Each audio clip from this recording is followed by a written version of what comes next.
So the NBA on NBC has decided to bring the king back into the fold. They brought LeBron James in for some stupid reason? I said the king, not the clown. Well, you know all the LeBron fans are going to be like, LeBron's still playing for the Lakers. He ain't doing that. Man, hold on. Hold on, folks. Okay. Since you bronsexuals still want to pose that argument, and there never has been an argument, and we're going to have a little fun today. Oh, boy. When I said the NBA and NBC decided to bring the king back, I did not mean LeBron.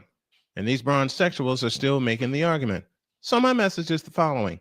Dear bronsexuals, f*** you, you, and f*** you. Let's go. Hey.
Can't do it. We'll do it live. Do it live!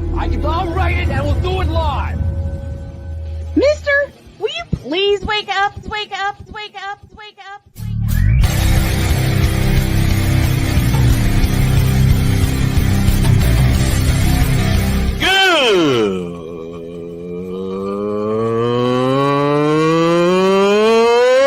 Good morning!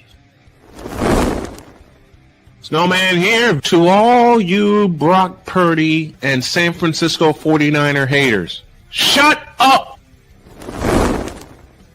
I gotta thank you, Shane. I mean, whatever happened to the games where breaking 100 points was, I don't know, unusual?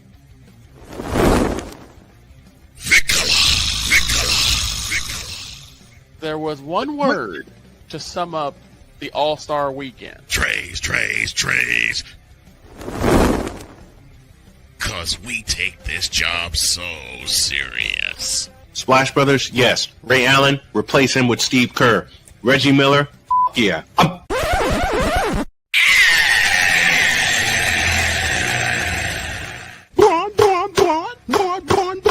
What in the all types of blue hell?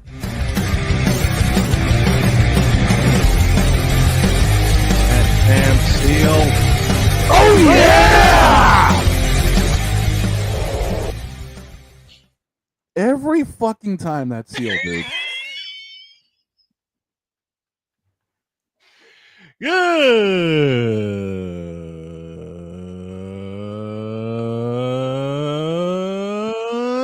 morning. Welcome to the Taco Potluck Tuesday edition of Snowman in the Morning. Glad to have you all with us. And this first hour is, of course, powered by Invader Coffee, fuel for the fearless. The Warriors are in trouble. So ain't the Celtics. Unadulterated trouble. Because I will look in this camera and look everybody in the eye. For those of you who don't say I don't criticize my Warriors, there's nothing to criticize. They just have run into a better team. Yeah, exactly. Let's just be real. And let's also be real that the injury bug has been what's hurting them as well. Yeah, they're not going to have Steph for Game 5. So pretty much this series has concluded. Wolves win last night, 117-110, highest point total for the Warriors in this series. And You know all the Warrior haters are coming out, but let me say something here. I picked the Warriors to win in 6 games. Yes, I did. But didn't realize they were going to lose Steph Curry at the top of game 1. And that has been the difference. The Wolves have gotten better. The Wolves have gotten stronger. And the Wolves have gotten their act together after losing game 1 in Minneapolis. Plus, factor in that the Warriors, doggone it, went 7 full games with the Houston Rockets. Yeah, that's going to end up wearing them out as well. Yeah. So you know what? They ran into a better team. Jimmy's doing all he can. Pajemski's doing all he can. Save your hatred for Draymond Green for somebody else. Save it for LeBron, for that matter. Okay. Yeah, and like I said, to counter that, dude, my Celtics are in huge trouble as well. Yeah. Tatum got injured last night, didn't he? From what it looks like, it could be a season-ending Achilles injury. Oh, it was non-contact, no less. He went to make a play on the ball and immediately went down, clutching it. 3 minutes to go in the game. Oh man! Oh man! They had to wheel him to the locker room. Man, I feel for you, Jason Tatum. I do. Unfortunately, I've got a bad feeling that not only is this going to be the end of the season for Tatum, it's going to be the end of the season for Boston, because we got come back into the Garden shorthanded, and there's no way right now we can do much of anything, because the Knicks have all of the Big Mo going for them. Not only do they have the Big Mo, they have countered the Celtics in every way possible. Save game 3, every move that the Celtics made, the Knicks have had an answer. Exactly. This is the kind of, let me interrupt this for a minute. The morning shift is back. What's up, BS3, the morning shift? Good to have y'all back. Tom O'Boyle, good to have you here, coming from Reno. We're going to do a Women's Football Association update. If I get the chance, Thursday or Friday, we'll have it live here on the show. But let me just say a couple things. I feel the way Tatum went down, that was painful. Yeah, it was. And I just looked at it. I think Tatum is done at for this least season. He's out for the rest of this series. And I would say he's out longer. I think if it's an Achilles, it's going to be probably a season ender. If it's an Achilles, he's out for the year. Yeah, that's a full year. And I fear the same for Stephen Curry. Yeah. I mean, it's a hamstring strain, but being an athlete, you know hamstrings are funny. They are. And I know that the way Tatum was grabbing at the back of his leg immediately. Yeah. That's an Achilles. Mm-hmm. And that's a year-long process. That's a year-long process. So I feel for you, JT, and I feel for the Boston Celtics, and I feel for the Warriors, not just because I'm a fan, but because of the way this series has gone. Both series have gone. The Knicks are a better team. They've proven it. And now you lose your captain or one of your co-captains. That's an epitaph. It is. Next season. It really is. BS3, if it's an Achilles, we might not see him until the beginning of 2027, and that is not far out of the question. No, it's not. I mean, that is obviously we don't have the results of the MRI yet. Right. But the way it's looking, I mean, it's easy to speculate it's an Achilles because we've seen so many players go down that same way and grab the exact same spot. Yeah, man. Recent Kevin Durant. Yes. Kevin Durant. I hate bad. Seeing that. Look, you and I have been around sports for so many years, and we've seen that kind of injury. We've seen that kind of injury many, many times before, whether it's an Achilles, whether it's a back injury. But let's just focus on the Achilles because that seems to be the injury we're waiting on a confirmation. Thank you, Arku. There's another one. Tommy John Tommy John's, yeah. surgery. Look at Shohei Ohtani. He had to get Tommy John's. He hasn't Yep. pitched. I mean, granted, he's still swinging the stick like no one's business, but he came in as a two-way player. Mm-hmm. Mm-hmm. And back to the Warriors, the Wolves found the secret. They got physical with him, and they're so different without Steph on the floor, not being able to spread the floor. And it's cost them. It's cost them. And hey, to the Minnesota Timberwolves, they figured it out, and it appears they're gonna move on. I'm not sitting here crying about it like many people expect me to do. I'm not. I'm just speaking the truth. Let me touch on that for a moment, okay? Because I did a new thumbnail this morning with one of our new sayings for the show: all sports, no politics, pure passion. Yep. And that's on the heels of the last few days of people telling me what I should mix into this sports talk show. Apparently, you missed the memo that this is a sports talk show. This ain't the 4-letter network. And it never will be. And good morning to A Pizzle, to Arku, Ryan McCoffey, Cole Johnson in the house with us. If people want politics, man, if people want politics, go to C-SPAN. Go to Fox Nation. Look, if you want politics, go to every other network that doesn't cover sports the way it should be, the way that doesn't cover sports the way we cover it. Exactly. That's all. That's it. And that's all. It. So you can't deal with it. Get out our kitchen. And you're not allowed back. We'll pause here. When we come back, the NBA draft lottery. Dude. Me and Pizzle had a talk this morning. Oh boy. And he basically echoed what I have been thinking since 1985. We may want to hold off on that because we just had somebody show up. We'll wait on that too. We'll wait on that too. All right. Ooh, we got to get one.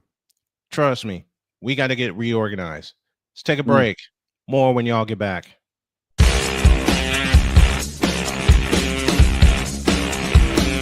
This is Snowman in the morning. Are you ready to upgrade your coffee game? Prepare for an invasion of flavor with Invader Coffee. It's the caffeinated elixir that fuels champions, the blend that pushes boundaries. Whether you're battling deadlines or exploring uncharted territories, Invader Coffee has your back. Join the invasion at invadercoffee.com and taste the difference for yourself. Use the code Snowman for 15% off your first order. Invader Coffee, veteran owned.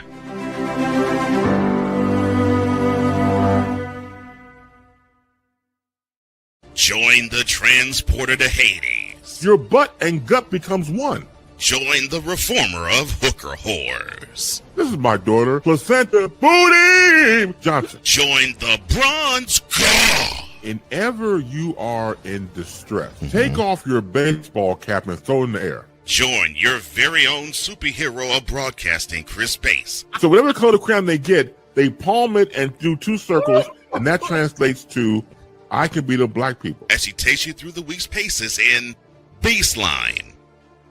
Live every Saturday at 8 a.m. Eastern, 7 a.m. Central, Pacific Time Zone people, just stay asleep when this is on live and just catch the recording. I'm sorry. Exclusively on the Chris Bass YouTube channel.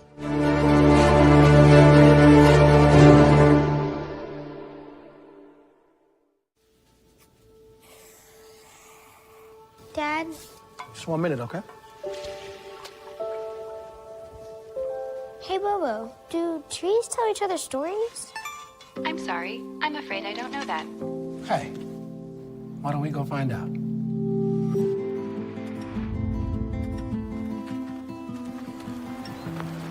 Listen. Do clouds take naps? I couldn't tell you.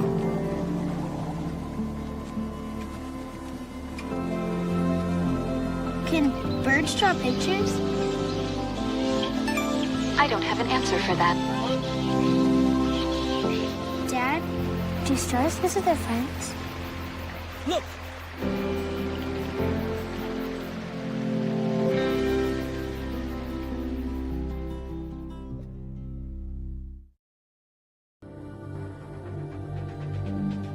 The spirit of battle is a powerful force. It's a force that drives us, pushes us beyond our limits. It's a fire in our hearts that fuels our determination, our commitment, our strive for greatness. Every challenge faced, every obstacle overcome, it sharpens our skills and fortifies our resolve. This relentless pursuit of excellence makes the journey so exhilarating. And the victory, it makes the victory sweet.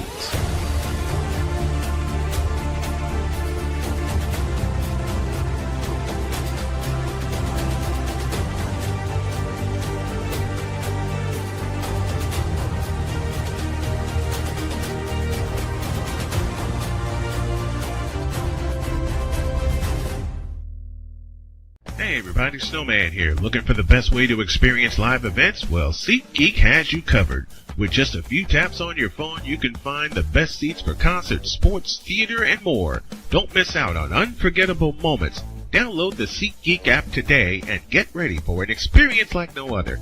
Each ticket is vetted for authenticity and ranked on a 1 to 10 scale. And right now, if you sign up and use the code Snowman, you will get $20 off of your first purchase. That's only through the power of SeatGeek, where fans can fan.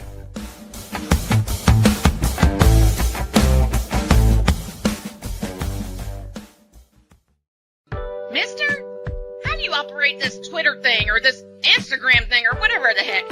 You're supposed to know all this stuff. Anyway, welcome back to the show. Question of the day.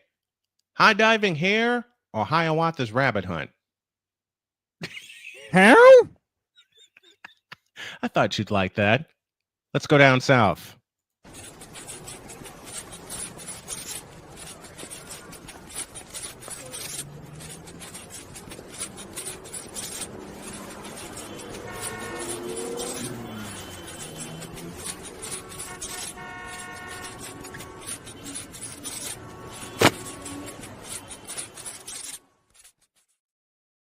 Jay Spivey joins us live, and oh, do we have some things to talk about. Good morning, Jay. Good morning, gentlemen. I apologize for the pop-up this morning, but yesterday was nuts. That would be an understatement. And we're going to feed right in to what A. Pizzle and I talked about briefly while I was on my walk this morning. The NBA draft lottery. Do we think the fix is in to fix the Mavericks? Yes. Let me tell you something. I mean, they said had almost no chance of winning last night and won. None. They should not have won the lottery last night. Let me tell you something. And folks have heard me say this, and they think I'm a conspiracy theorist until they look up the evidence. I want you to go back to the first year this draft lottery BS started, 1985. The fix was in then for the Knicks to get Patrick Ewing. I don't even have to mention 2003, right? And then last night. What was that? What was that? All the underdogs kept getting in the top four last night. That last night was a pure case of what the hell? Exactly. Man, it looked like Cooper Flag was even shot. Rolando Blackman was like, what am I doing up here? Right. And then they're supposed to have fixed the fixing with ping pong balls. My next 4 words are as follows. Who told this lie? Well, they got to steal. That's obvious. That is monstrously obvious. Nico Harrison has probably saved his job because of the lottery. And you know what? Cole in the chat just said the most perfect thing. This is our comment of the day. The NBA was like, quote, "You sacrificed Luka, and here is your reward." Exactly. Because that's exactly what the Mavericks got last night. A reward. That's exactly right. For trading Luka Doncic, in which Nico Harrison, get the quote ready if you would, Shane, please, in which Nico Harrison himself said, quote, "I didn't realize how much Luka meant to the team." Okay. Close quote. In the immortal words of Red Fox, "You big dummy." And Exactly. we got Droid joining us out of He's mad. Kansas. He's gonna throw something at me because I just messed with him for a moment. Are you just totally oblivious and blind to see how important Luka was to Dallas? Exactly. Blind, deaf, and dumb. You okay over there, Droid? What's going on? I am upset at Adam Silver and Gary Bettman, respectfully. Oh, boy. Amen to both of those. Both lotteries, I am going to say it, and I've been saying it, were rigged. You cannot have two teams that were 500 or close to 500 winning the first overall pick. It is ridiculous. Listen, you can't, Droid, I agree with you. I totally agree with you about both the NBA and the NHL lotteries. And Jay, you mentioned something the last time you were here about scheduling. You want to tell me why both draft lotteries were scheduled on the same night? Were they? Because I thought No, they were not. Week. Oh, they were not? No, the NBA draft lottery happened almost like about a week. Okay, so or 2 weeks after the NHL draft lottery, in which the Islanders won the first overall pick. Right. You know what, Droid? I want you to hold on to that until we come back from break, because I want you to go off on that. Sticking with the NBA lottery, the Bulls and the Mavericks, and thank you, Arku, for this piece of information, had the same odds. The same odds.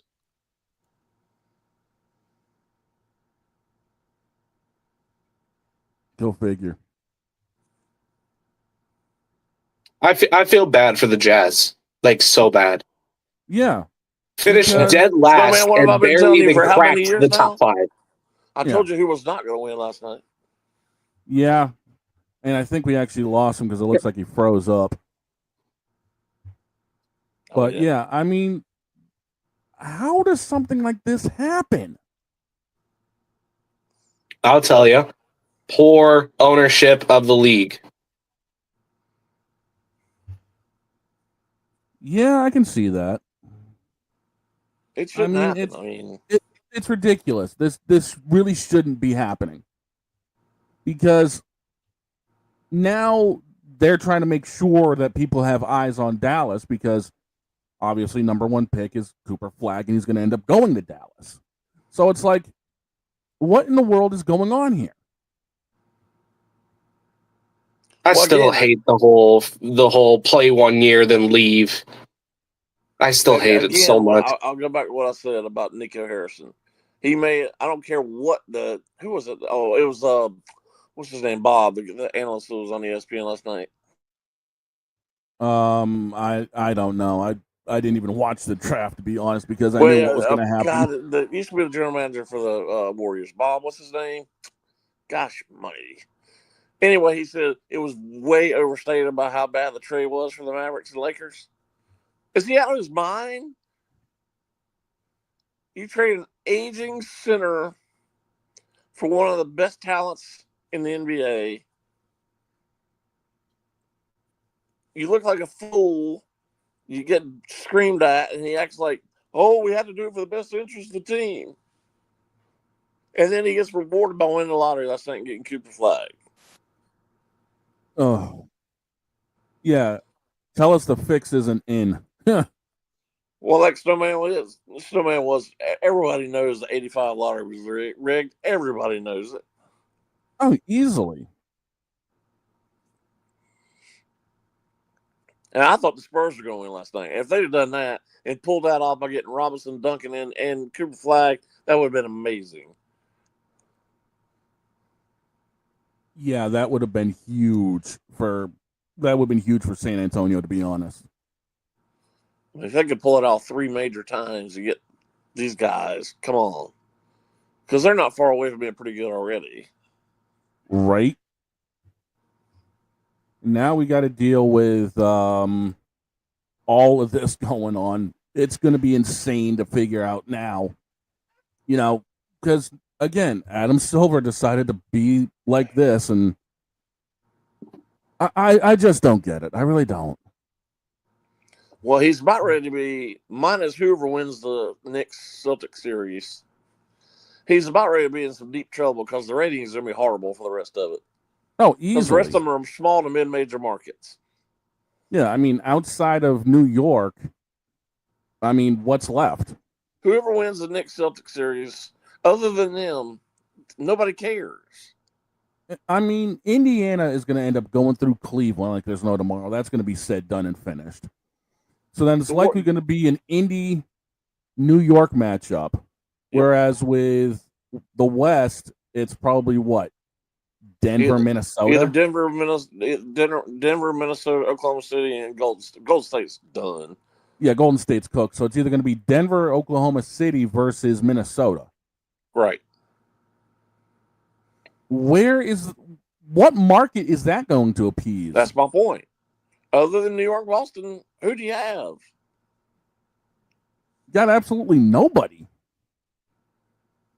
And that's the bad thing. And it's not much better than the NHL.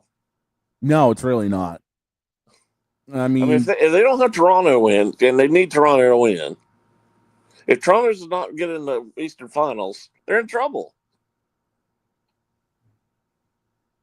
Yeah, and that's one of the fastest growing fan bases in NHL history belong to the Florida Panthers.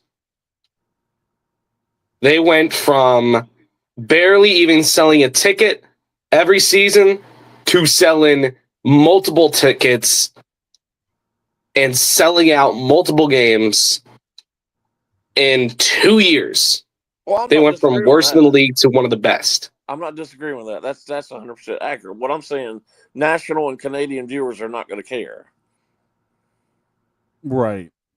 If Florida makes the final again, no one's going to care. I think I'm going to disagree with you on that because Florida has one of the most diverse lineups in the NHL right now in terms of you got players from Europe, all over Europe in that lineup, specifically more in Finland. So it's not going to deter national viewership just because of Florida making the finals. Who in St. Louis cares about the Florida Panthers? Tell me. Who in St. Louis? Who cares about St. Louis? We're talking about national. We're talking about national plus international viewership. National? Aren't they in the middle of the country? Tell me. We're talking about international viewership, which is Europe, which is what the NHL needs to branch out to. I'm talking strictly America and Canada. Mm-hmm. I'm talking strictly America and Canada. And you tell me who's going to care about the Florida Panthers. You got the state of Florida, you got Georgia, you got South Carolina even, because who in South Carolina likes a North Carolina team? I live in North Carolina. I mean, I care about. I basically care about the Hurricanes, but nobody else in the country. I mean, I'll fully admit, if the Hurricanes make the final, nobody's going to care. The thing you got to look at is also the NHL is a way smaller, just a smaller league in general in terms of viewership and fan base. It's been growing, but until Gary Bettman actually does something, it's going to stay this way. Well, then add some teams. We've tried. Well, we've tried adding teams. We've tried moving to bigger markets, like moving out of Arizona into Utah, which is a bigger hockey market. And it's just not working. It's not. The biggest market move for the NHL in the last 10 years was the expansion into Vegas, and that's it. Well, I mean, some of these teams have no business having hockey teams. The Sun Belt teams out west, they have no business having hockey teams. They don't care. No, they really don't. I They don't mean, care. they don't have the market for it. Which is why Arizona was such a flop. But Well, when that you was actually got bad teams ownership. in the South winning championships, these people in these towns are starting to realize, oh wait, we have a hockey team that's good, and that starts to get more tickets and more sales. But that's not how you're going to get more traction to the NHL, is it? Well, Because let me ask you, what do you think is the all-time high viewership gets for the NHL? I have no idea. It would be playoff time. Every time the playoffs I thought you roll meant around, specific playoff. everybody's watching hockey. Oh, I'm not disagreeing with that. I thought you meant a specific playoff game. No, there's no specific playoff series because there's a lot of people who are missing football right now, and they're just trying to see what's on. And a lot of people can't get into the NBA. I thought you meant a specific game or playoff series in the history of the NHL you were talking about. In generality, I think the biggest series that everyone watches is always Boston-Toronto. Anytime Boston and Toronto play, because that's the biggest markets. Boston, Toronto, Boston, Montreal. 5 minutes ago, I just said if Toronto doesn't make the final, they're screwed. A Canadian team hasn't won since 1993. I'm well aware of that. I know that. Now, but another thing is, if it's an all-Canadian final, which is highly possible right now, then they're cooked again. Yeah, they really are. That was kind of one of the reasons why last year was so successful in the playoffs, was because an American team and a Canadian team made the finals. Well, if you get Toronto versus Edmonton or Winnipeg, then the league is cooked again. I don't care how good McDavid is. McDavid is overrated, in my opinion. All right. Well, you're the only but I think a really good finals for the league would be, you got pick one of the bigger of the East teams, and Toronto's looking like they're choking right now. So I'd probably say Carolina is going to the finals. And then the biggest from the West, I can see Edmonton making the finals again. And then that's a pretty good series. Carolina, Edmonton, it's a rematch of 2006. Okay. Again, tell me who's going to watch that. A lot of people, because who watches NBA anymore? I did not say that. You're right about that. And I'm saying who's going to watch that. I think a good chunk of people will watch it. A great chunk of people, because you got one team from both nations competing in that final, and it allows Canadian viewership to cheer on a Canadian team, except Calgary, because Calgary hates Edmonton naturally. And then with Carolina, you got that whole East Coast that has an ability to cheer on a team. Well, more than likely, your West Coast over in Los Angeles, Seattle are probably going to be cheering on Edmonton. For any casual NHL fan, tell me if anybody knows where the Carolina Hurricanes are. And I'm sorry, I can't speak for somebody who, I can't speak for people who probably aren't even in here. Because I want the NHL to grow, but the thing is, it's hard to explain to somebody who watches the league casually how big everything is. And there's a step that needs to be taken in order for the NHL to even grow more than it is right now. One big thing is keeping the Four Nations face off. That was a genius idea. I agree. They actually need to expand it. Should be more than 4. I think your max you're probably going to get is 6, because there's the only 2 nations that have enough players in order to build a roster, I think, is Latvia and Russia. Well, how about Slovakia? Slovakia, 95%. I think the only good Slovakian player is Andrzej Kopitar. Well, Everybody else, that doesn't you're mean they getting can't blown field a out. team. But I see. But Czechia is a good one. They need to add Russia, but they're not going to do that. Just do the RAF. I don't care how they implement it. Well, that's just silly. That's being like the Olympics being dumb. I mean, If we it's all know the they're only from way, Russia. then who cares anymore? I mean, in the Olympics, if you're just saying the Russian Federation, I mean, how stupid do we? Do they think people are just stupid? Holding up a white flag? I mean, seriously, we know they're Russian. I think another good one is Czechia because you got a lot of good Czech players in the league right now. That's why I'm saying 4 is not enough. If they can find a way to get 8 nations, perfect. You could do it bracket style. You don't have to do this whole group stage thing. I think a group stage to set the bracket would be nice. So is the plan next year to have the 4 nations and the Olympics next year? I don't know how Gary Bettman's going to work that. I don't. Because it looks like that's kind of the way they're thinking right now. It's kind of the only way that the game of hockey is going to grow is to have those players represent their nations. And that's what Gary Bettman was really gatekeeping for a long time, was not allowing these players to represent their nations, which was frustrating. It was stupid not to have the NHL players in the Olympics the last couple games. That was dumb. He can blame himself on that. But now that rule's finally lifted, I don't know how I feel about it. Because you just got this genius idea to replace the All-Star game, because we all know the All-Star game sucks. All All-Star games suck. The Pro Bowl sucks. The NBA All-Star game sucks. The NHL All-Star game sucks. There was no good alternative until the NHL was like, "Hey, remotely close to real sport is baseball, and it's not nearly what it used to be."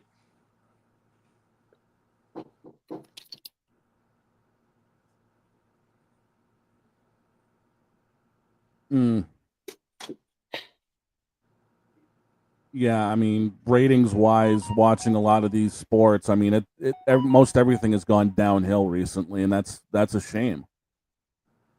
Well, it's like I go back to, there's not a better way to showcase your particular sport. I don't care how big your sport is. If you don't use the Olympics as a tool to showcase your sport, and I don't care whether they won a gold medal or not last year. The WNBA screwed up royally, and Team USA screwed up royally by not having Caitlin Clark on the team last year. Caitlin Clark is kind of the only reason those ratings even went up in the WNBA. I'm well aware of that, and that's my point. Why not put her on the team? You can't tell me she's not one of the best 12 players. And even if she's not, but make her the 12th player and just have her still on the bench. Nobody cares. Get eyeballs on the sport, and it'll end up, point. Yeah, exactly. And that's the thing is, Caitlin should have been on there just for the ratings factor, let alone the fact she can actually ball out with everybody. Yeah. And all those people last year during the draft, WNBA draft, I'm talking about last year, when she was drafted, all those people that said she couldn't play in the NBA, are they eating a bunch of crow right now? Oh, easily.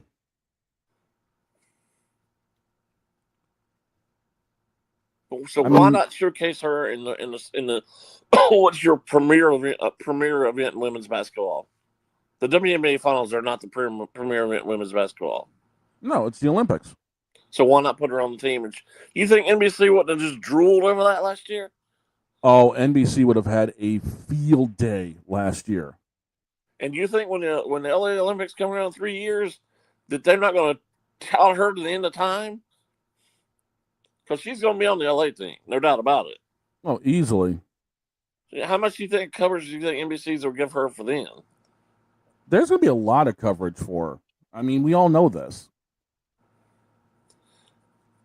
I mean, it's all about whether people like it or not. It's all about money. So why not showcase her, showcase the women's sport, and whatever other sport you have. I don't care who the star is, whether it be Caitlin Clark or anybody else. Showcase your sport. Yeah. And it was obvious there was a vendetta against her last year. There were a lot of people who voted against her. Just like now, you can't tell me that it wasn't a slight by the Fever to not make her a part of your preseason promotion when you had the team photo day. How do you not? Yeah, that was a bit stupid on their part. I mean, really? Yeah, that was really stupid. I mean, she's the biggest reason you guys packed houses, and you leave her off? Not only is she your biggest star, she's the league's biggest star. Exactly. And you leave her off your team photo. Yeah. It's ridiculous. It really is. I mean, there have been so many brain dead moves made by teams when it comes down to either roster moves or promotional stuff. And we're just left here wondering, what in the blue hell are they thinking? Well, it's like I told you all last week when they made the schedule a couple months ago and said that the Fever are going to be on national TV 41 out of 44 times. And people whining about that. I'm whining that they should be on 44 out of 44 times. It would make more sense for them to be on that many times. I mean, come on here. I mean, that's the only reason people turn the games on to begin with. Exactly. They just had Sunday before last, the highest rating ever for a WNBA preseason game when she went to Iowa and played. Yeah, and they blew out the Brazilian national team. Yeah, and she barely even played. Still got a 1.3 million viewers watched. It doesn't make sense. A lot of these moves are just insane. But yet again, I mean, what can we do about it when it's, the networks are doing one thing and it's just, mind-boggling what they're trying to figure out. Well, I think we're about ready to see I think it's already started, really. I think we're about ready to see the complete de-emphasis of NBA on Christmas Day. Yeah, because you've got now 3 games because it's on a Thursday. Christmas is on a Thursday this year. You've got 3 NFL games coming up. I mean, the schedule is going to be released tomorrow. So the we'll ratings know for NFL, no matter who plays the NFL versus the NBA game on Christmas Day, it's going to be a slaughter. I think it was on average 22 million last year per game, compared to what was it, like 3 or 4 for the NBA, and that's on Netflix. Exactly. I mean, where they had a huge jump in subscriptions, by the way, just for some people to watch. Yeah, and I mean that's the biggest thing is it's all 3 games. All 3 of them are actually going to be on a streaming service. 2 on Netflix and 1 on Amazon Prime. So again, this is one of those where, before you know it, could this be the start of seeing more and more of the Big 4 divisions going into a streaming service? Well, correct me if I'm wrong. Check on that. I believe the night games on NBC. I think the other 2 games are on Netflix. With it being Thursday, last I knew it was going to be on Prime. I think that's what they were saying. But let me just double check that to be sure. I could be wrong about that. I fully admit to that, but I could be wrong on that. By the way, full schedule gets announced tomorrow. Yes, all 3 games the 3 games broadcast are going to be on Netflix and Amazon. Okay, all right, I'll stand corrected then. Netflix will have the first 2, and Amazon will have the nightcap. Okay. Kickoffs, they're saying, are likely going to be 1 o'clock, 4:30, and 8:20. Yeah, that stands to reason. So, like I said, could this basically be the end of sports on cable? Because MLB has gotten away from ESPN. We all know that. I'm going to be interested to see what happens because they're going to, I don't know when, but sooner or later they're getting ready to announce who's going to take over on Sunday night. I'm going to be interested to see who they're going to choose on Sunday night. Yeah. Because Lord only knows how this is really going to end up, because the Sunday night games obviously are going to be the biggest ones there. So, but well, anyway, I hope it changes in terms of how they're covered, because if I watch Sunday night baseball, and I'm a huge baseball fan, if I watch Sunday night baseball, I usually leave it on mute because there's nothing but analytics, and I cannot tell you how little I care about analytics. dude, analytics can just go screw off for all I care. I mean, Absolutely. that's what's ruining the damn sports. Absolutely.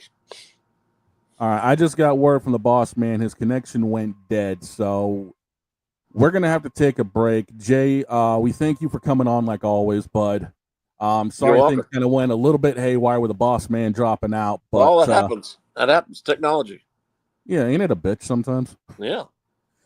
Hey, we will do this again next week, and hopefully we don't have these problems. But thanks a ton for jumping in with us, Jay. Not a problem. Thank you, guys. Yeah, we'll see you next week, bud. Oh, man. Bye.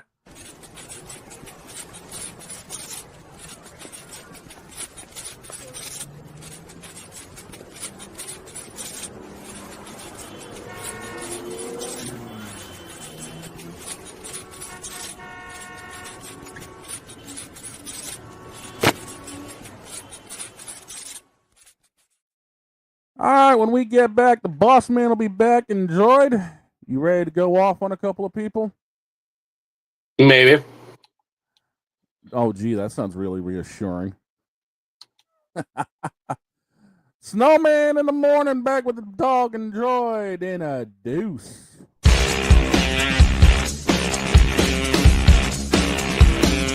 This is Snowman in the morning.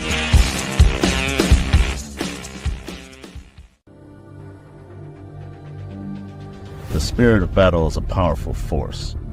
It's a force that drives us, pushes us beyond our limits. It's a fire in our hearts that fuels our determination, our commitment, our strive for greatness. Every challenge faced, every obstacle overcome, it sharpens our skills and fortifies our resolve. This relentless pursuit of excellence makes the journey so exhilarating. And the victory, it makes the victory sweet.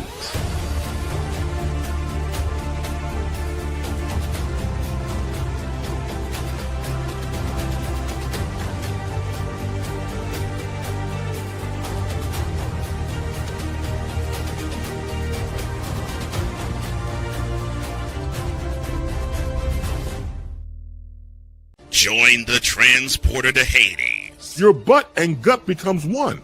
Join the reformer of hooker whores. This is my daughter, Placenta Booty Johnson. Join the bronze claw. Whenever you are in distress, take off your baseball cap and throw it in the air. Join your very own superhero of broadcasting, Chris Bass. So whatever color crayon they get, they palm it and do two circles, and that translates to I can beat up black people. As he takes you through the week's paces in Baseline.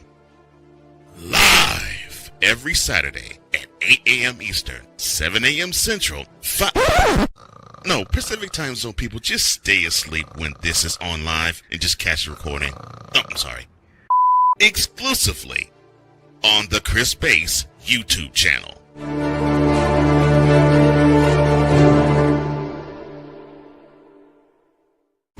Here's an important message from the Diabetes Solution Center. Do you like pricking your fingers to test your blood sugar levels? No one does, but it's important to maintain your health. And now, by wearing a small remote device called a continuous glucose monitor, or CGM, you don't need to prick your fingers anymore. It's easy to use and helps you make more accurate diabetes treatment decisions. If you are testing your blood sugar 3 or more times daily, injecting insulin, or using an insulin pump, call the Diabetes Solution Center right now. And if you have Medicare or most major insurance coverage, you may be able to get a new CGM at little to no out-of-pocket cost. Shipping is free, and we'll even bill your insurance company for you. If you are testing your blood sugar 3 or more times daily, injecting insulin, or using an insulin pump, call the Diabetes Solution Center right now to learn how to end the painful finger sticks and get your own continuous glucose monitor, or CGM, at little to no out-of-pocket cost.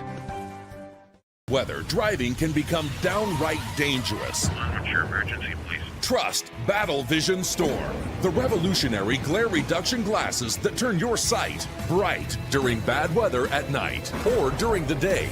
Watch your ordinary vision become extraordinary. Battle Vision Storm uses light optimizing lenses that block blue rays so you see clearly in heavy rain at night or blinding snow during the day. Heavy rain, snow, sleet, or fog can make it impossible to drive. Not with Battle Vision Storm. Get your Battle Vision Storm for only $19.99. But wait, due to rising costs and supply chain shortages, this may be your last chance to get your very own at this low price. There is a strict limit of 4 Battle Vision Storm per order while supplies last. Don't wait, order now. Call 1-800-483-6319 or visit battlevisionstorm.com. So call 1-800-483-6319 now. Mister, how do you operate this Twitter thing or this Instagram thing or whatever the heck? You're supposed to know all this stuff. Anyway, welcome back to the show. Well, as we're still awaiting the boss man to come back after his connection had completely decided to say screw off, Droid, who did you have to go off on today? Because it sounded like you had some beef with a couple of people. It's like you look at the league in itself, mm-hmm. and you have to wonder, where in the Sam hell did we go wrong? All right, which league are we talking about first off? Because there's a few places I can go with this. What do they call me? Oh, so we're talking NHL and that league going off. Okay, well let's do this right then. Let's do this right. If I can find things since people keep screwing around in the damn truck. Where did that go? I think yep, they moved around everything on me here. And that figures. My truck got hacked, but we all know where this is going. So, all right, talk to me about how things are screwed up in the NHL right now. It's mainly the fact of the how the playoffs are going right now. You've seen it. Mm-hmm. That I have. It's pretty bad. And I don't see a reason why it should be happening in the first place. Yeah, it just seems like things are always a lot more amplified come playoff season. And we're seeing a lot more holes in things now than what we're used to seeing in the regular season. And that's just the unfortunate thing. It's the fact of, you look at everything and how it is, and you're just like, why? Why are you letting this happen? Because they don't give two craps outside of money, and they figure, screw it. If we're making money, everything's fine. Like, that's what I can see it for. I wish I could be nice about it, but they make it very, very hard. Mm-hmm.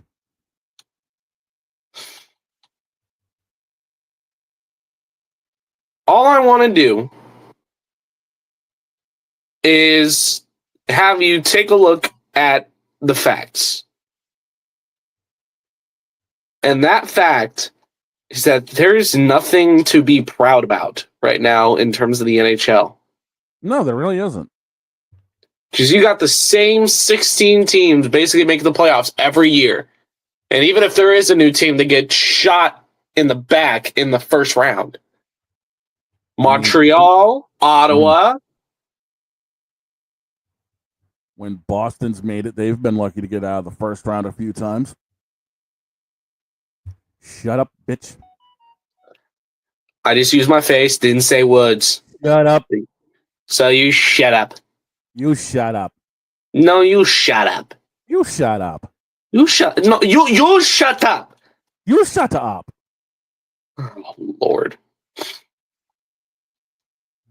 Meanwhile, the point is, it's always basically going to come down to the same, let's just say, dozen, with 4 of them, with 4 to 6 rotating every year. I mean, that gets stale after a while.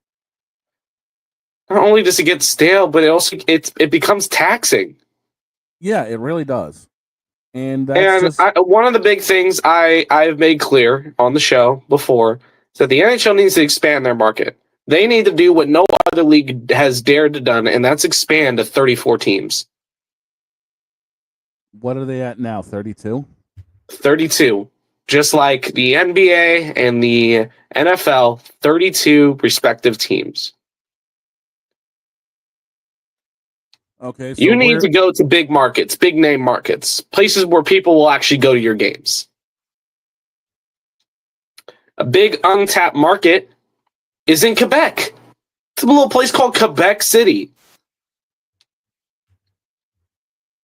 So you'd have, what would that be, the 4th or 5th Canadian team up there? It would be the 8th Canadian team. Okay. You only have 7 Canadian teams in the league right now. Okay. So that would make 8 up north. Okay, put one here in the States. Where would you put it?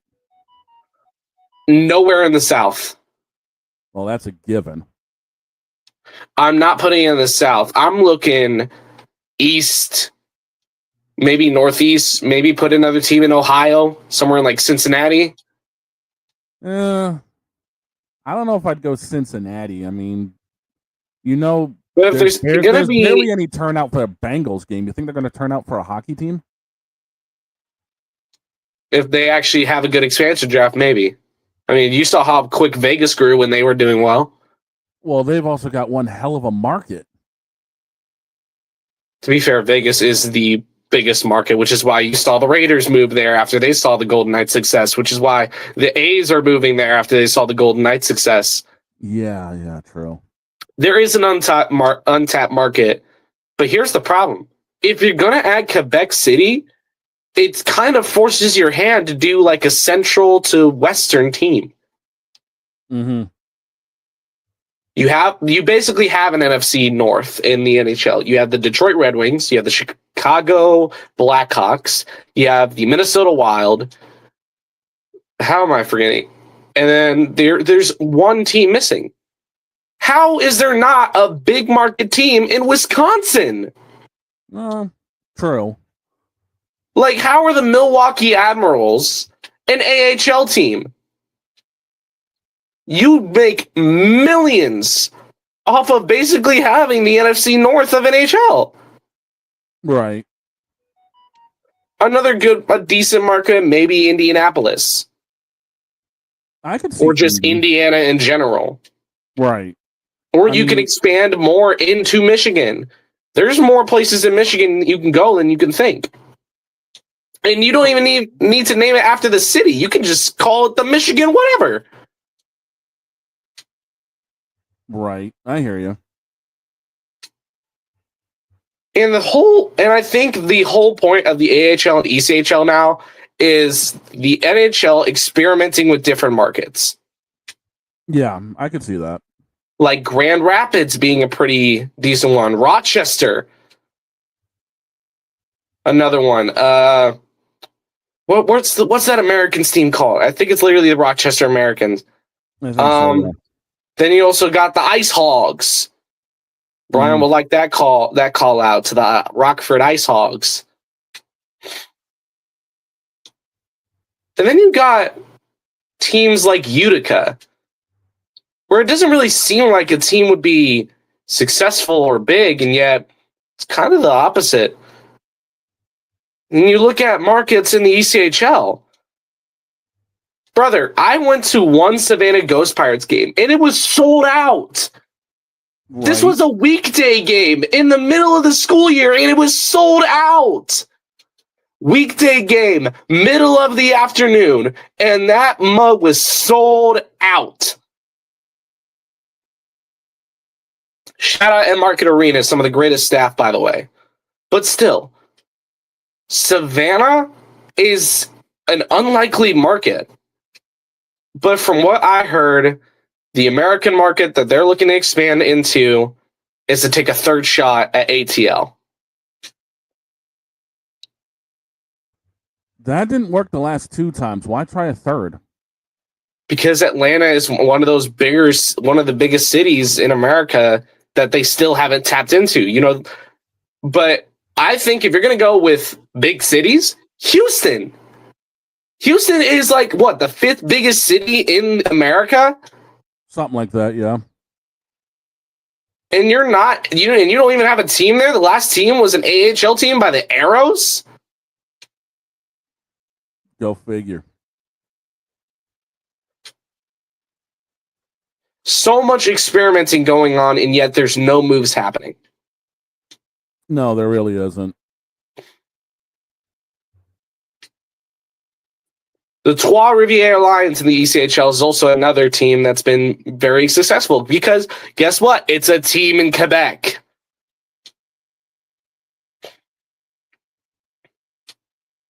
And also, I feel bad for the people who look at the Ontario reign and think they mean Ontario, Canada. No, they mean Ontario, California, sadly. Right. Confusing, right? Yeah. Yeah, it really is. But you have to expand. It's kind of do or die at this point, and you have to expand in the NHL. Yeah. Tap into markets that you haven't tapped into yet. And I say the same thing for the NBA. You have to expand. Yeah, bring a team back to Seattle. That's your first move, is bringing a team to Seattle. Right. Bring back the Supersonics. I say don't bring back the Supersonics because, like, not the Supersonics team name. You have to go with a different team name because there was so much great history with the Supersonics, and the Thunder kind of own the rights to the Supersonics name. I'm sure something could get worked out. But bring a team to Seattle. I think giving Jersey their own independent team would be nice. I mean, I've seen some great concepts from the NBA community in 2K. You know, you've seen those creative teams for your franchise mode. True. Or what was it called? My League? Yeah, I think it's called My League. And I've seen concept teams for Vancouver. I've seen Montreal concept teams, New Jersey, Kansas City. I've seen so many great concepts. And I'm like, geez, maybe they should hire the NBA 2K community to do these designs. Because, oh my God, the Kodiaks? That's a unique name. That sounds like something that's up north. Yeah, that's in Vancouver. The Vancouver Kodiaks. That could be interesting. And it's kind of a play on the old Vancouver Grizzlies stuff. Yeah. So that would be probably one of the big marketing problems. But another one, the Kansas City Reign, New Jersey Ignite. I even saw, a very cheesy name, but it still works, the Pittsburgh Power. Mm-hmm. You have so many different concepts to work with, and what are you doing? Nothing. Yeah. Good God, boss man. What the hell happened? Welcome back, Brian. Right now, we're talking about the need for expansion within the NBA and NHL to keep the leagues alive. Fuck that shit. What if I said, one of the big moves would be bringing Seattle back? Seattle should have never gone away in the first place. Well, I understand that. City. I'm going to go completely off here. I am emotional. I am very emotional. Y'all gonna have to forgive me because I haven't been on the show for a few minutes. I am logically, I'm locked in. Okay. Trust me. Logically, I'm locked in. Okay. I just wanted to give that disclaimer before I say this. Fuck Oklahoma City. Fuck them. The Oklahoma City league kind of saying that because isn't Denver up 3-1 in that series? No, it's 2 even. OKC won 92-87 on Sunday. I apologize, ladies and gentlemen, for my predisposed rant or for my return emotional rant because of what just happened here with our electronics here in the household. I'm worried about my wife for tomorrow. She's getting ready for a procedure. I'm just trying to breathe right now. You know what I need? You know what? I need to cheer you up. So I've been hiding something from you, sir. You know, and I don't call you my son for nothing. What have you been hiding from me, and how quick am I going to yank your hair out before I get it? So a couple weeks back, I sent a shot in the dark to an email, a little shot in the dark to a big member of the NFL community, massive member.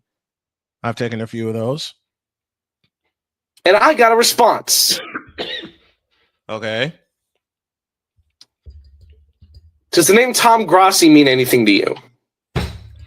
Fuck yeah, it does.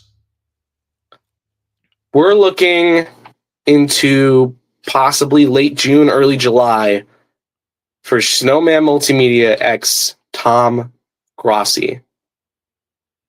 Don't you play with me. Don't play with me. As soon as I got the response, I called Shane, I called Victor, and I was like, I'm going to try and keep this hidden as long as I humanly can. Fair enough. Fair enough. Shane, you can confirm I called you ecstatic. Yep.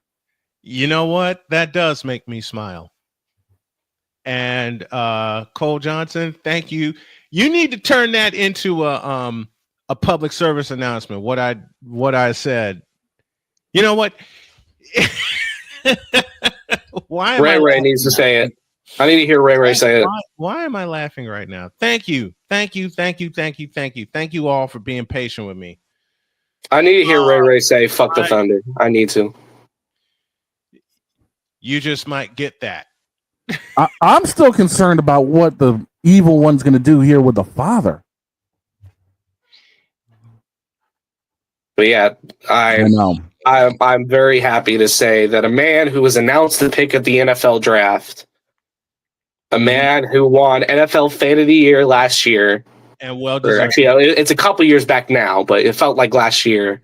He's raised millions of dollars for cancer research. Mm-hmm. And that's the point. That's the pattern I want to follow. That part right there. Because that was actually the reason I wanted to bring him on was not because he's Tom Grossi. It was because of what he's done for cancer research and cancer patients around the world. Dig it. And being a but member. Back to what I was saying about expansion.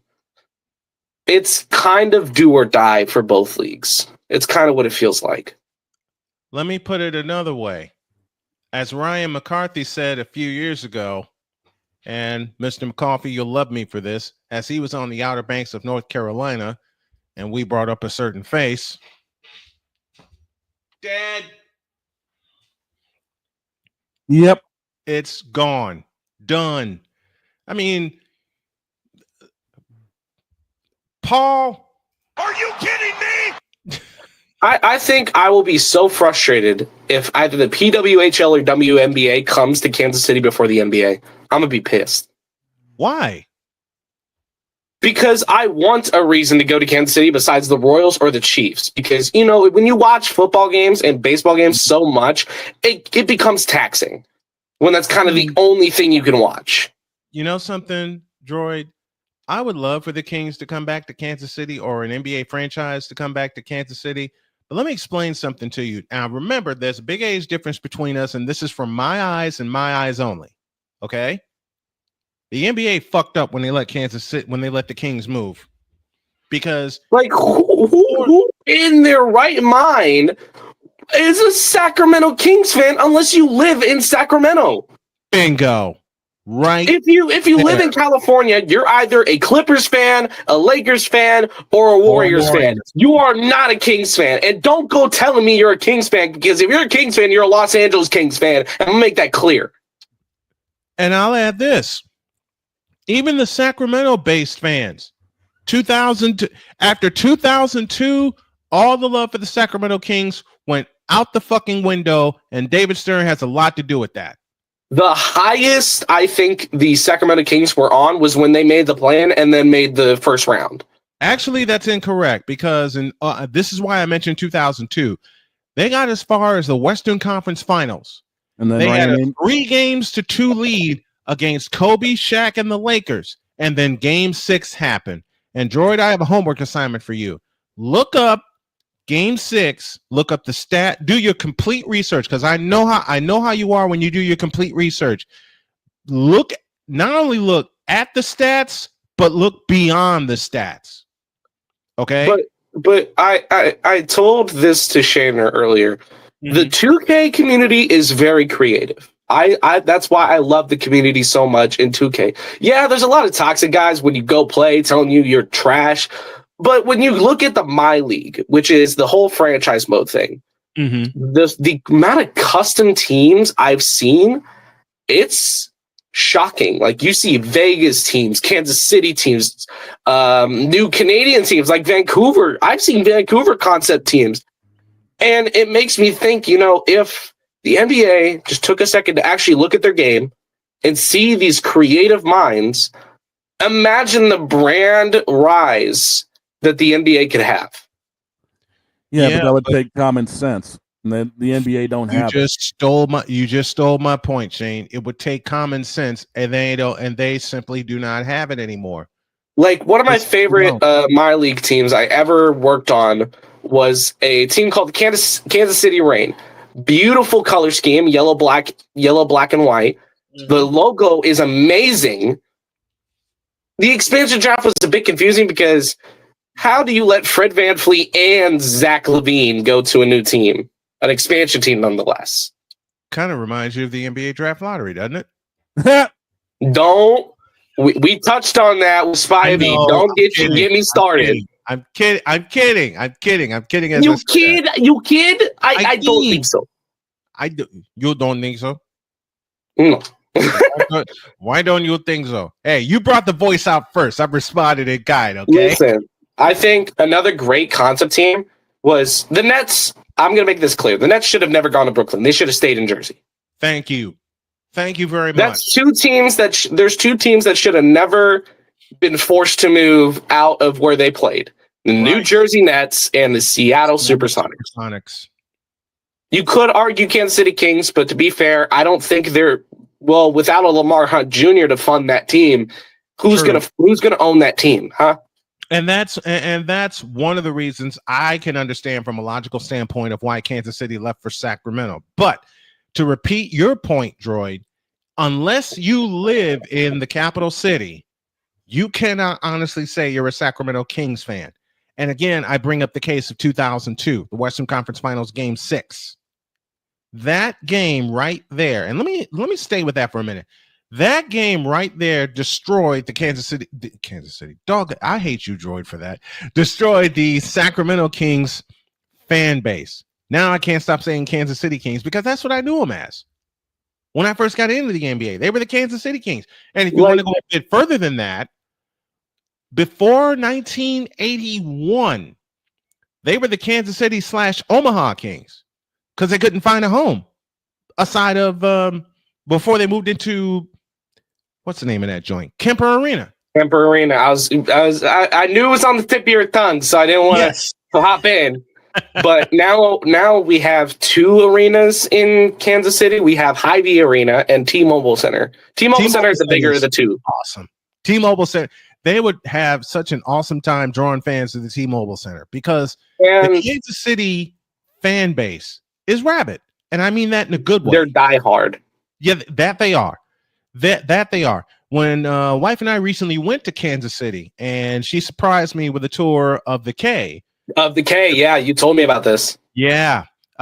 She surprised me with a tour of Kauffman Stadium and some of the fans were there. They were getting ready for a game that night. I believe they were playing the Angels. And man, some of the fans that I talked to there is what Droid just said. They're diehards. And by the way, Droid, I just happened to turn around as I'm getting a good shot of Kauffman Stadium. My wife tapped me on the shoulder and said, "Turn around." What do I turn around? What do I see when I turn around? Arrowhead Stadium. Yeah, because of that whole agreement for the sports complex to have both the K and to have also Arrowhead in the same like general area. Is that the big contention of why the Royals want to move downtown? Is that a big contention of it because of the proximity of Arrowhead? No, it's money, and you know it. Okay. I wanted that confirmation. All right. I wanted that confirmation because I didn't understand, because I thought if you have the K and Arrowhead Stadium right across from each other, you have a gold mine. But this is me. But Lamar Hunt wants to make more money, so he's trying to move the team downtown. But Missouri governor said no. Now he's trying to get the Kansas governors on their side, so the team moves to KCK instead, which is going to tank their overall just traction. Because if the Sporting Kansas City can barely sell out Children's Mercy Park, what makes you think the Royals are going to sell out in KCK? They're not, because all the Royal fans are in Missouri. Kansas Speedway even barely sold out. And by the way, congratulations to Kyle Larson on another amazing win in Kansas. Yeah, that joint looked a little bit more than half empty Sunday afternoon. But I make this very clear when I say this. I kid when I say that KCK sucks, because I love KCK, in my opinion. The Nike store's over there, just outside the Speedway. Yeah. I go there sometimes, get myself a new pair of shoes. But you cannot look me in the eyes and tell me that you genuinely think the Kansas City Royals will be able to sell out unless a new stadium, because it's not going to be Kauffman anymore. That's the thing. No, it's not. It's not, unless they roll over from Missouri and go sell out KCK. That's like asking old school athletics fans to sell out the potential, and I repeat the word and capitalize the word potential, in Vegas, in which there is none for baseball in Vegas, because we're hopping all the way around here, folks. I don't think that will happen. Let's stay in Kansas City. Don't go to Kansas, Royals, please. I just got my tour of Kauffman Stadium. The hot dog stand and everything. The hot dog place out in center field, the Royals Hall of Fame, the press boxes. And I got to tell you all about that part of that part of the tour. When we got to Kansas City that morning and pulled up in front of Kauffman Stadium, I'm like, why are we here? And then Jody looks at me and goes, surprise. And that's when the committee came out to meet me. And Jody was tired, and she says, I'm not going to be able to walk the stadium because my knees are shot. And I said, that's fine. So she stretched out and she took a nap. I'm thinking I'm going to see the mezzanine. I'm going to see the bleachers, Crown Vision, just get the basic tour. When I told my tour guide that I beat cancer and that I'm in remission, she says, I got a present for you. Walked in the elevator and all the way up to the media floor. What? Nice. She says, oh yeah, fine. She says, oh yeah, got more for you. Want to have a Coke with it? What? They had the fountains on, and I took a shot of the fountains. I took a shot of Crown Vision. But I was in both press boxes, especially I was in the Royals radio press box. Ryan Lefebvre and Denny Matthews share a microphone. That's nostalgia for me. Oh, yeah. Having a chance finally to see Kauffman Stadium. And yes, the whole time, Droid, I said Kauffman Stadium. I was tempted to say Royal Stadium because they had a shot in the locker room that said Royal Stadium, but I was nice. I said Kauffman. But to get back to Droid's point about them being able to sell out a baseball stadium in Kansas City, Kansas, I don't think it'll happen. Not on a consistent basis. No. Not on a consistent basis. No. I mean, that would be asking way too much. Wouldn't it? It's already asking way too much. Mm-hmm. If the Kings were ever to return to Kansas City, they got to sell out crowd base in the bag. Mm-hmm. All you got to do is move to T-Mobile Center. You got all the bells and whistles. Right? Yep. Bring the cowbells and the clappers. And yes, I've seen them. You bring them all to T-Mobile. I mean, I love Kemper Arena, but Kemper Arena's had its time. You know what this place needs? More cowbell.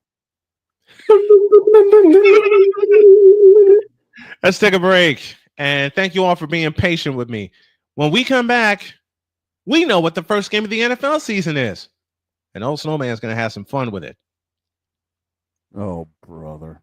Back in the deuce.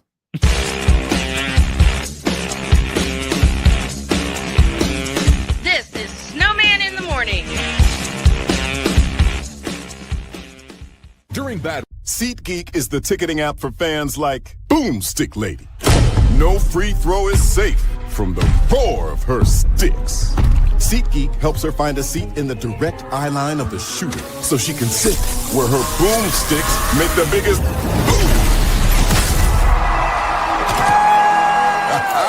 Everybody okay? SeatGeek handles the tickets to sports, concerts, and more, so fans can fan. I think I finally found. Hey, how you doing? Hey, Mason. Hey, Mason. Got a new house. It's looking pretty cool so far. A place that I call home. I'm teaching Louise how to cook some lasagna. It only takes a spark to make a fire start.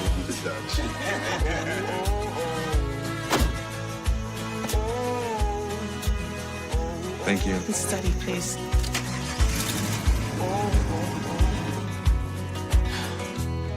I think I finally found a place to make my own. A place that I call home. This place that I call home. My mother was always very familiar with her neighborhood, but one day she stopped at the stop sign for much longer than usual.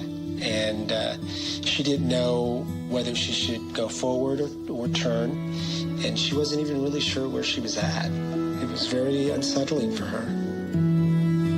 I felt so much better after my son told me, Mom, I don't want you to worry or be afraid. I'll be there for you, and we'll figure it out.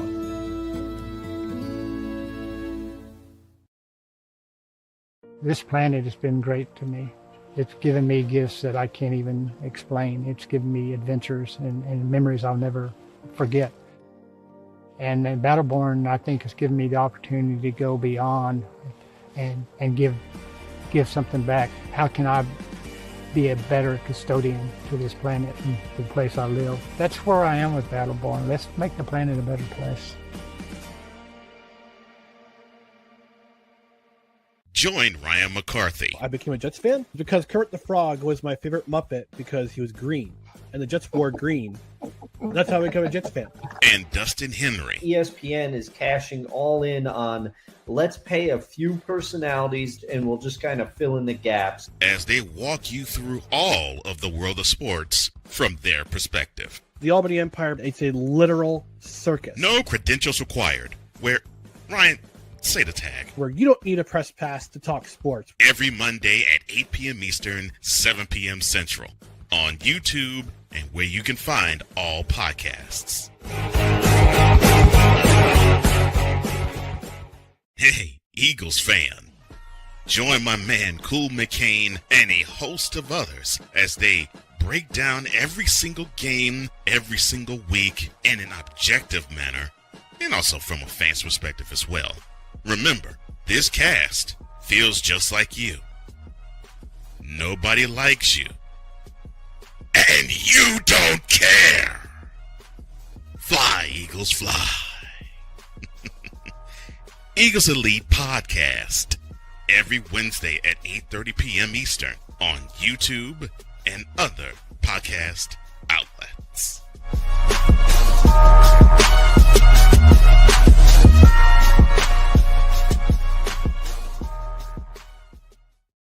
Mister, how do you operate this Twitter thing or this Instagram thing or whatever the heck? You're supposed to know all this stuff. Anyway, welcome back to the show. Coming up tomorrow. This moment of bronze sexual stupidity is brought to you by Hooked on Bronix. When you start talking like an idiotic bronze sexual, Hooked on Bronix can set you right. Call 1-800-YOKAY.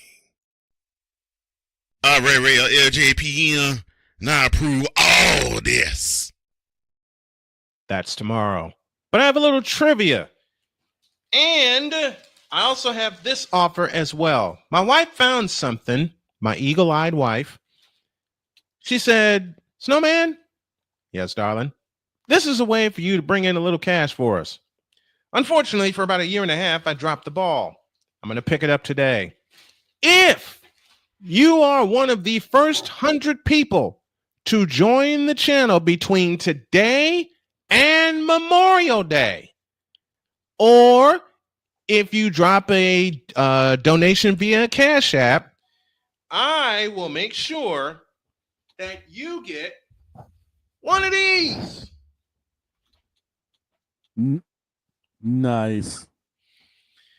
Yep. You become a Snowme. You become one of the Snowmies if you join the channel for as low as $2.99. That's a Snowman Multimedia between today and Memorial Day. We're looking for the first 100 to do so. So as low as $2.99, when you join the channel, you not only get the perks that are described on the channel, one of those t-shirts will be awaiting for you. And speaking of my eagle-eyed wife, she calls me her dragon, so she also found this. Nice. Now, y'all ain't getting this. This is mine. I'm keeping this. Yeah. But yeah, those t-shirts, they were waiting for you if you join the channel between today and Memorial Day. Looking for the first 100 to do so. All right. So I got a message last night. Okay. We know what the first game of the NFL season is. And speaking of the NFL season's games, tomorrow's the schedule release. Yep. First game of the season. Sorry, Vic. The first game of the season features the Dallas Cowboys. That's good news for them. Bad news Here's is the bad news. They have to go to South Philly and face the defending world champion Philadelphia Eagles. like I said, sorry, Vic. You know what's going to happen after they get their tail ends handed to them in game one, right? Oh, they're going to listen. Okay, Victor. No. It's going to turn into this. This has been yet another beating a dead horse presentation. And it's going to turn into Victor repeatedly saying, "Get me out of here!" Now, I propose a schedule change. Okay, I'm listening. Now, we got to keep the Cowboys NFC East opponents. They see them twice a year. Yes. Okay. Matter of fact, Shane, pull up the Cowboys opponents, will you please? Give me a second here. We got to keep the NFC East opponents the same for the Cowboys so they can get swept by all of them. Why? Because yes, Dak, it is you. It has often been you. It always will be you. Amen. You got the schedule? I got the. I'm trying to find opponents? it right now. Here we go. Oh God, don't sound like Dak, will you please? No, I'm kidding. Here we go. Okay. Everything seems to have been changed up here a little bit on me. Oh my God. Gerald, what did you do? What in the all types of blue hell? What happened? Oh, let me see if I can actually find it here. Okay, I've got it now. Okay. All right, the home opponents were the Giants, Eagles, Commanders, Packers, Chiefs, Chargers, Vikings, and Cardinals. While Okay. on the leave that part alone. Leave that part alone. Because except for the Cardinals, they're gonna lose them all. now on the road, they're facing, Oh, of course. Android, I want your Chiefs to hand the Cowboys a shutout loss. Unfortunately, that can't happen because we have the most mid wide receivers in the league. I did, but Makes I them actually pissed. wanted to talk about wide receivers. In terms of the NFL, why do the Dolphins have like the three best? And can't do anything with them. You got Hill, you got Waddle, and now you got Nick Westbrook-Akine. Mid, except for no, save Hill and Waddle. I don't know about Westbrook-Akine. What are the road opponents for the Cowboys? Road opponents: Giants, Eagles, Commanders, Bears, Broncos, Lions, Raiders, Jets, and Panthers. I have a proposal. Flip one of those. Take the Bears out of the equation. Get them the hell out of there. Okay. And insert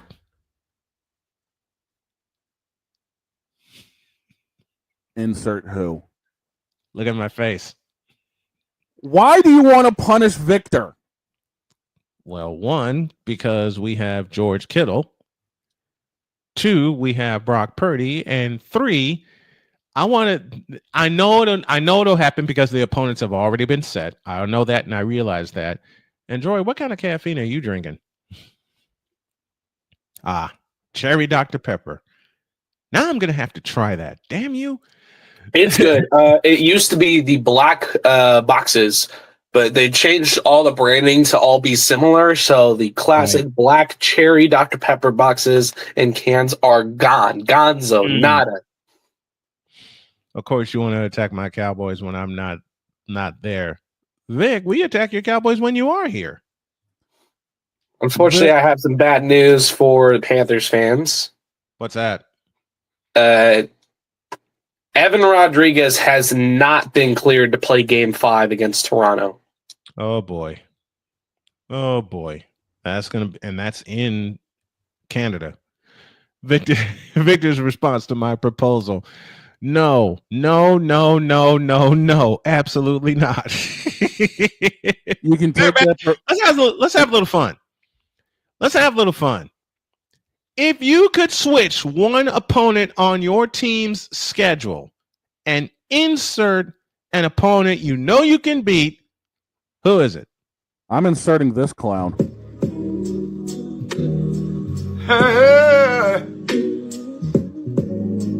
Ain't nobody calling me, texting me, paging me, asking me, are you still involved? Turn it off! Damn it! We know we can beat him. I know. You know what? I have a better proposal. What's that? We play the Cowboys twice within the span of 4 weeks. Once in Arlington and once in Santa Clara. You did that last year. Listen, will you? We play them twice within a 4-week span. And it goes worse than what happened when they played Detroit, then got a week off, then had to play San Francisco. Will that ever happen? No. I know You just want to maul the Cowboys, don't you? There's a few teams I want to maul. Like the Bears. And the Bears got to come see us again. Victor's saying they might actually have a chance against New England. I mean, you know what? How to piss off a Patriot fan and a Cowboy fan in one sentence. Scoreless time. Thank you. That game is going to be a scoreless tie, whether you like it or not. Even with overtime. No. Even better. I'm messing with you, Shane. Scoreless tie, and they don't play the fourth quarter. Shut up, bitch.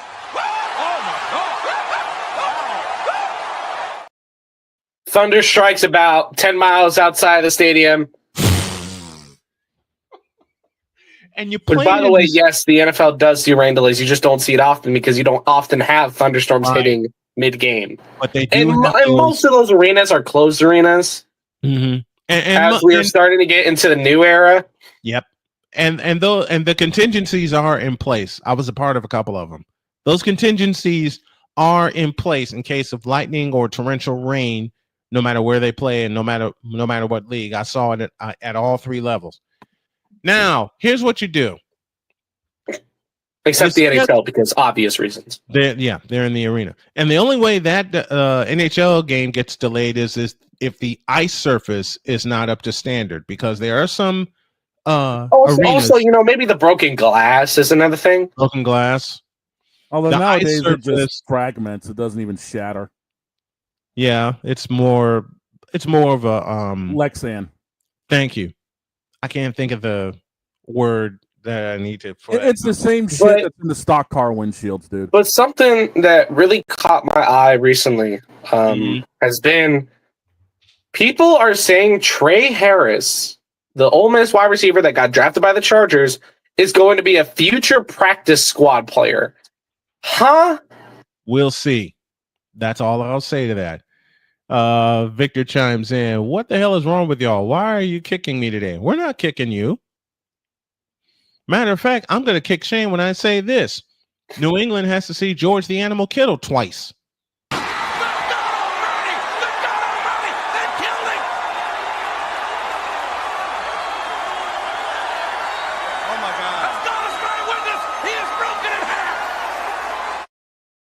Shut up.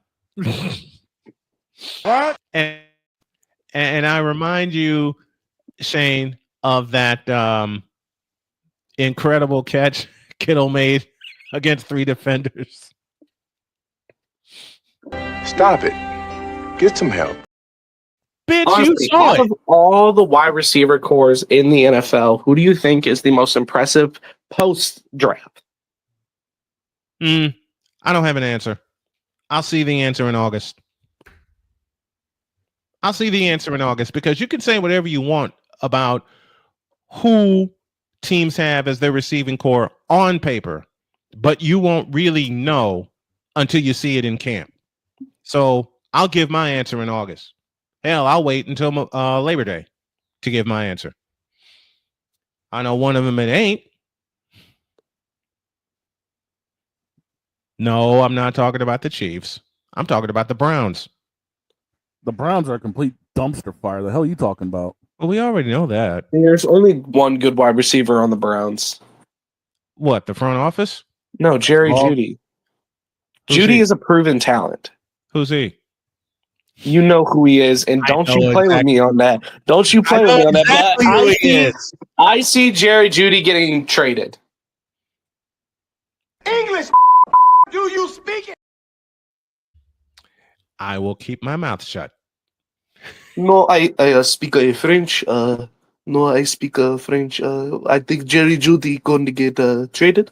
I don't remember asking you a thing. But right, I think Jerry Jeudy I'm going to deter away from American football for a second.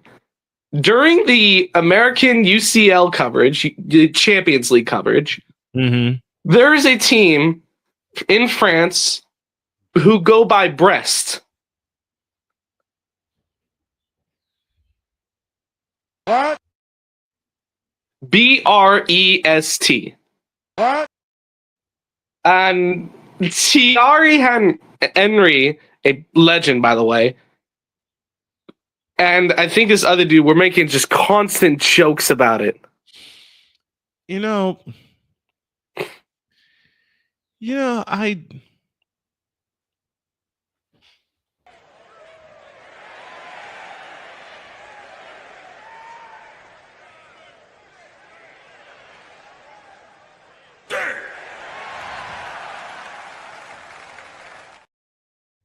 If somebody can find that clip of them trying so hard not to laugh.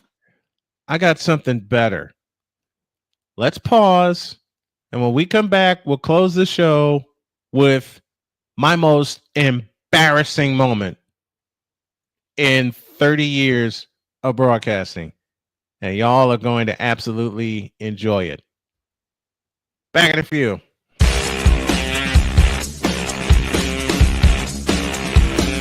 This is Snowman in the Morning. During bad weather, driving can become downright dangerous. What's your emergency, please? Trust Battle Vision Storm, the revolutionary glare reduction glasses that turn your sight bright during bad weather at night or during the day. Watch your ordinary vision become extraordinary. Battle Vision Storm uses light optimizing lenses that block blue rays so you see clearly in heavy rain at night or blinding snow during the day.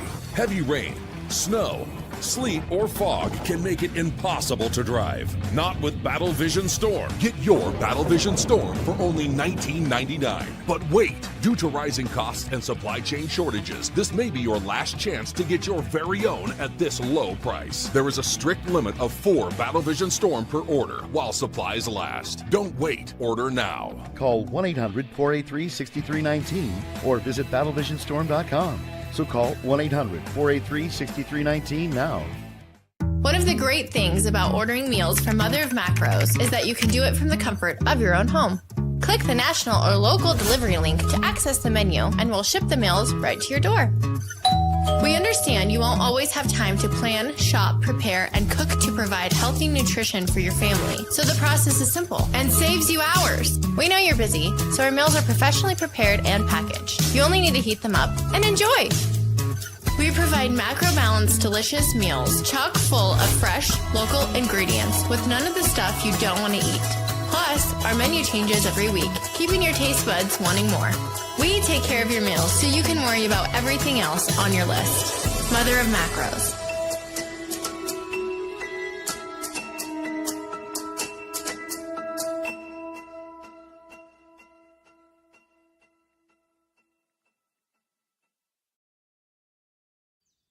Jason, let's go see your room.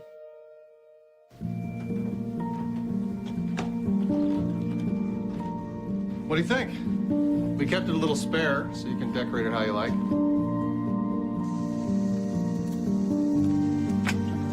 Dinner! No? Excellent. Yeah, I saw you guys out there.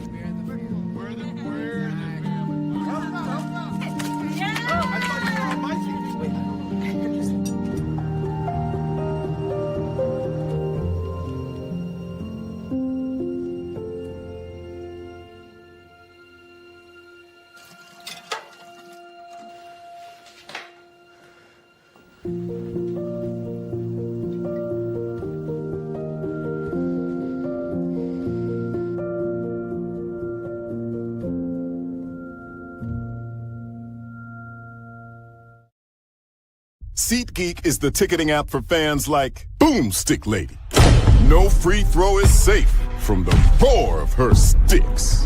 SeatGeek helps her find a seat in the direct eye line of the shooter so she can sit where her boomsticks make the biggest boom.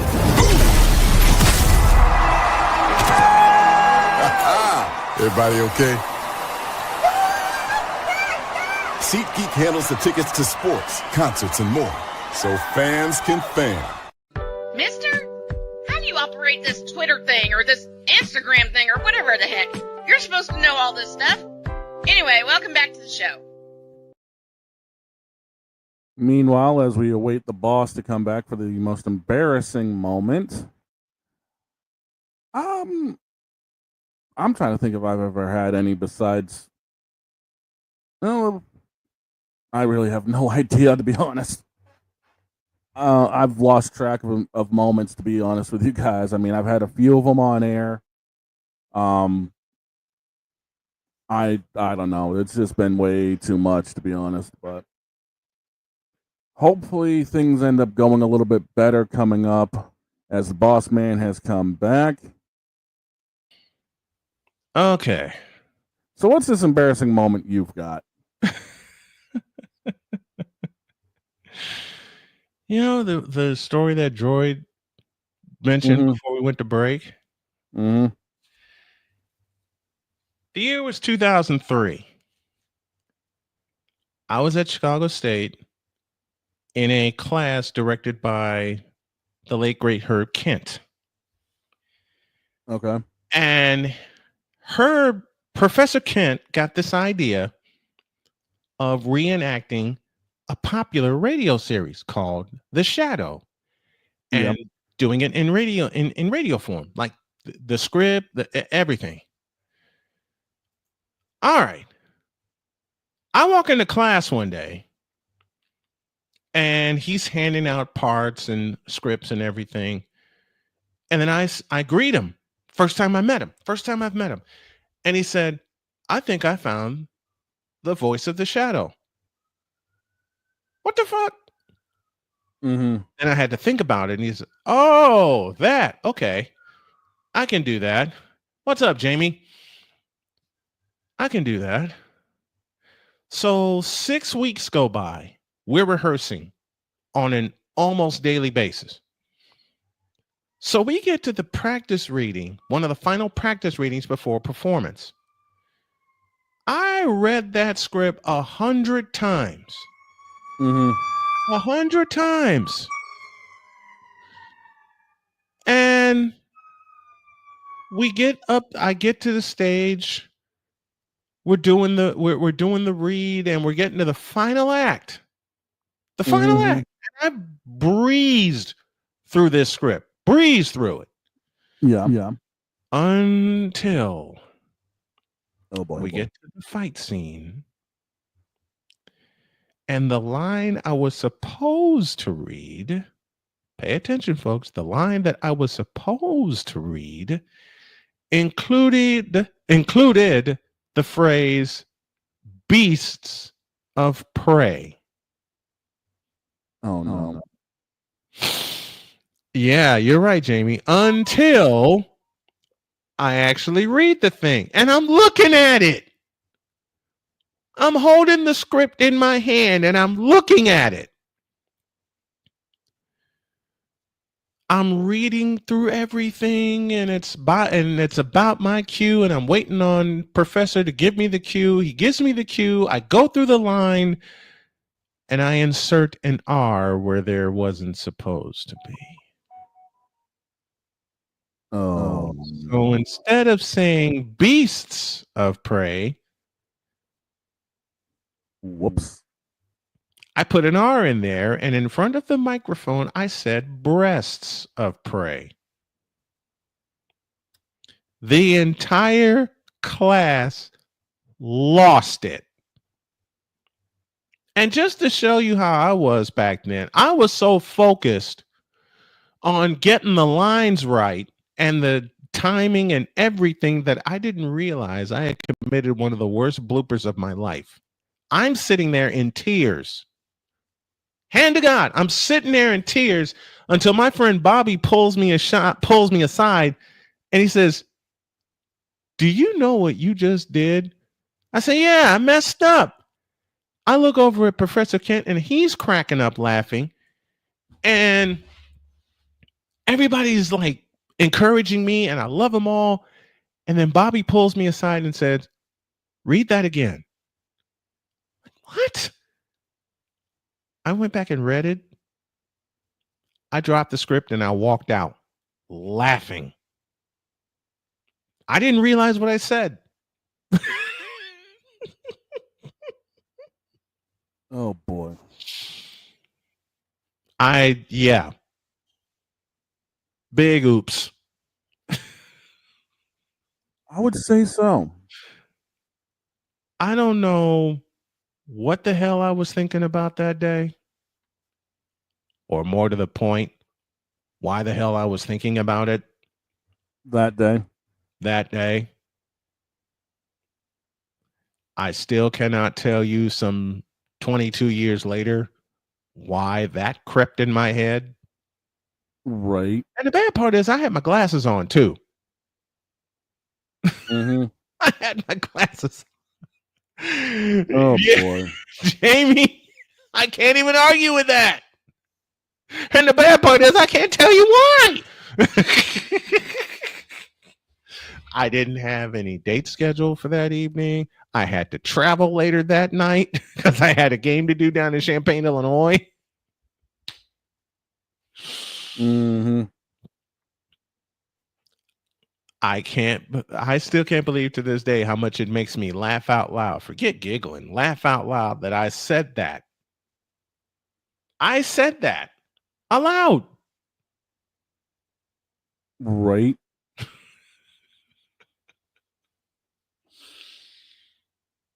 That's why I can never look at the phrase beasts of prey the same ever again.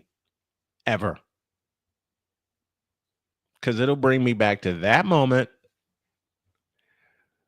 Maybe there was a chick with a low cut shirt in front. Jamie, I wish I could tell you why that slipped. Why that phrase slipped out. I wish I could tell you.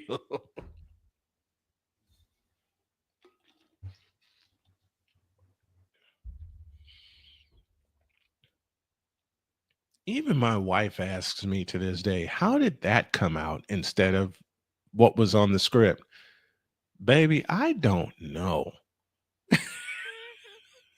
I don't know. And once she asked me that, she said, "You sure I wasn't there?" I said, "Baby, if you were there, we'd have been gone." Right.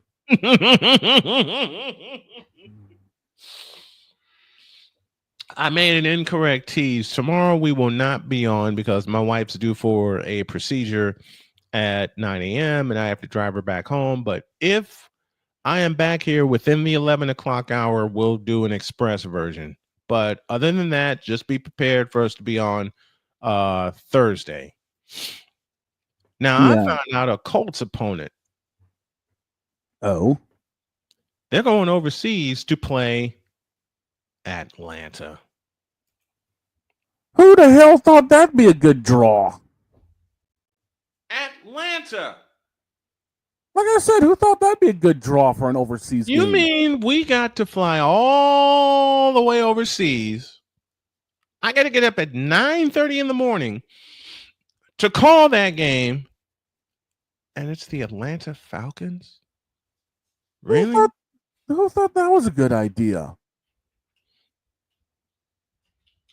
Like, come on here. That's just stupid. So I'll be doing 3 games that day. Mm-hmm. I got Colts and the Falcons. I got the 49ers that afternoon, and of course, Sunday Night Football. Mm-hmm. As we mentioned, Eagles and Cowboys will open the schedule. Chiefs and Broncos will play on Christmas. Do you think Pitts returns to his rookie form? No. No. Because they're going to discover another receiver and use him. Eagles and Grossi and the Packers will play in week 10. Chiefs and Chargers will play in Brazil. Oh, my God. In Brazil. Chiefs and Chargers in Brazil. The Bills and Bengals will play in week 9. Eagles and Redskins, as well as the Bears and Packers, will play on Fox in week 16. And then on Black Friday, and I ain't getting out of bed for this one because it's going to be a blowout. You know who plays on Black Friday? The Bears and the Eagles. Yeesh. And I'm looking at this as well now. The Broncos Chiefs are going to be the late game for Christmas. Wow. Oh, no. Who thought any of this was a good idea? I'm still tripping that we got to go play the Falcons overseas. That don't feel bad. Don't feel bad, dude. The Vikings and the Browns have a game overseas, and then the Vikings might as well stay over there because the week prior they got the Steelers. Now that's some bullshit. Okay, and get this. I'm looking at this now. The Broncos and Jets are overseas week 6. The Rams and Jaguars are overseas week 7. Now that's some bullshit. Oh, no. You want to know what's worse? How about the Commanders and Dolphins overseas? Weeks, what is this? Week 11, week 12, something like that? Yeah. Give me this. We got a few minutes, and I'm pulling this up now. Come on, open up. Okay, wait a minute. What? So the What? Vikings and Steelers. Week 4. Week 4. In Overseas. Dublin. They're playing in Dublin. Ew. At a place called Croke Park. I wish I was making this up. Croke Park. It's probably pronounced different. No, you pretty much got it. It's a Gaelic Games stadium in Dublin. It's locals. The locals just refer to it as the Croker. And then the Vikings got to play Cleveland in London. The Croker actually holds about 83,000 people. My fault. I take it back. So the Vikings got to go back to back, which means Paul Allen's, we mean this kiddingly, which means Paul Allen's drinking bill is going to be off the charts. It's going to be off the charts in Ireland alone. Mm-hmm. I mean, wouldn't it be for you? You're over in Ireland. Now, do I recommend announcers do this? No. This is just me having fun as an announcer. You're going over to Dublin. You're going to pull a Pat McAfee? How many pints are they going to bring you in the booth? Well, if you ask Pat McAfee to do it, he'll bring you about 7 or 8. And then he'll drink them all with you. Harry Carey, God bless you. We got to get out of here. Yeah, by the way, their Vikings game that they're playing against Cleveland is in the Northumberland Development Project, which is 62,000 people could be seated in that arena. And then the Colts have got to play the Falcons at Olympic Stadium in Berlin. You're fired! To whoever made that schedule. Yeah, whatever. We got to split. Have a great day. God bless. Remember to make your next move your best move. And always remember, if your dreams don't scare you, they are simply not big enough. If the schedule doesn't scare you, then good on you. And if you're not Tuukka Rask and you see Dave Bolin in front of you and you're not scared, the hell's wrong with that? Man, shut up! What they say? You know damn well what you said. It's not like I said Bickle and Bolin in front of Trask. Bye. Get out of here.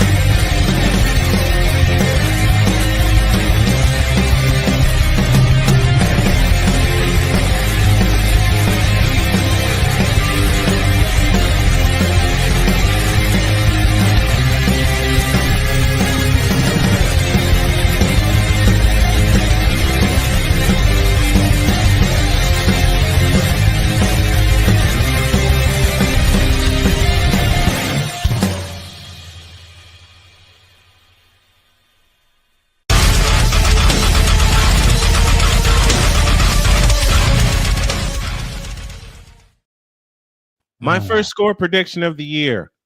Colts 62, Atlanta -5. You fool! I know. Say it tomorrow.